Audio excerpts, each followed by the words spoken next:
A proposed development threatens 500 acres of natural wetlands in Pasco County.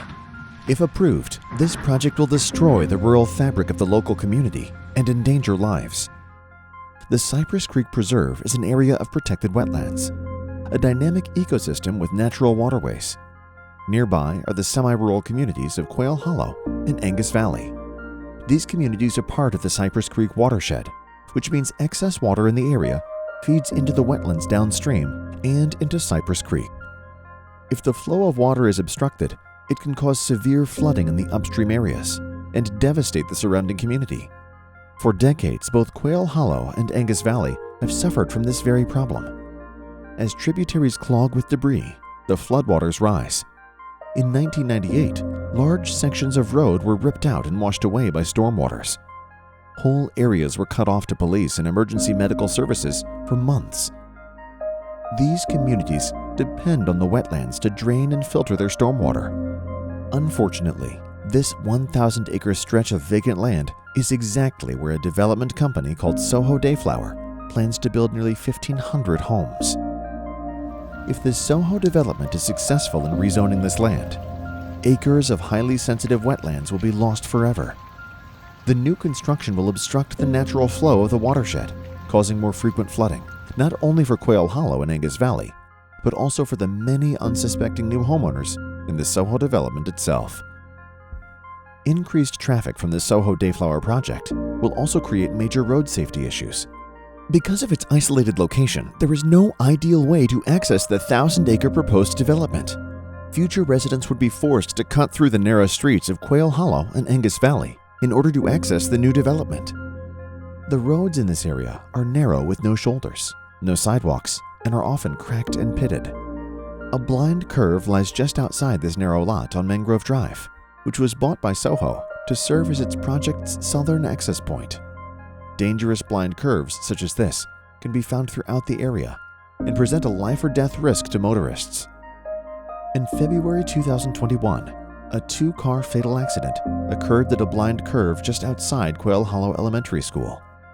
This area is extremely dangerous, despite the presence of a sheriff deputy to direct traffic. During school drop-off and pickup times, heavy congestion clogs the school's entrance, backing up significantly onto Quail Hollow Boulevard. Road and traffic safety is a daily struggle for current residents and would only worsen by additional traffic. Yet, Soho estimates their project would add 13,000 additional daily trips to these rural roads, all of which have been deemed substandard by the county. This means no road is adequate enough to serve the development. With the substandard quality of the roads, upgrades by Soho developers will be required.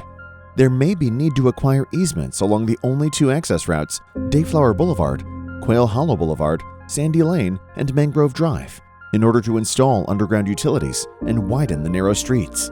However, most of the land alongside these roads is private property. This means homeowners would need to give up part of their property to serve the road improvement and expansion project. Will Pasco County pursue eminent domain in order to take landowners' private property? What's more, Soho developers expect the county to pay for a substantial percentage of this work. But Pasco County does not pay for residential road improvements.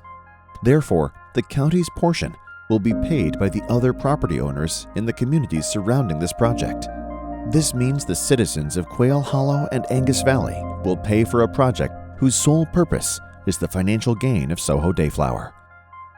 The Soho Dayflower development is completely incompatible with the existing communities surrounding it. The project will be built on 40 by 100-foot lots, a size approximately 1/10 of an acre. This is significantly smaller than the majority of the lot sizes in Quail Hollow and Angus Valley, which are above half an acre. The Soho project is not rural housing density, but urban density. Our rural properties are guaranteed protection from encroaching development by the county's comprehensive plan policies and objectives. To date, this project is not complying with those guarantees. This is not right. 13,000 additional daily trips on dangerous substandard roads, increased traffic, wetland destruction, stormwater drainage disruption, and the introduction of noise, light, and pollution from too much density endangers the local community. And the worst insult of all, local residents might have to give up private land and will be required to fund project upgrades that only serve to benefit a private developer. The time is now. We must make our voices heard. Pasco County, the Board of County Commissioners, and the development staff need to hear our objections to Soho's rezoning application loud and clear. Join your neighbors to stop Soho's rezoning efforts before it's too late.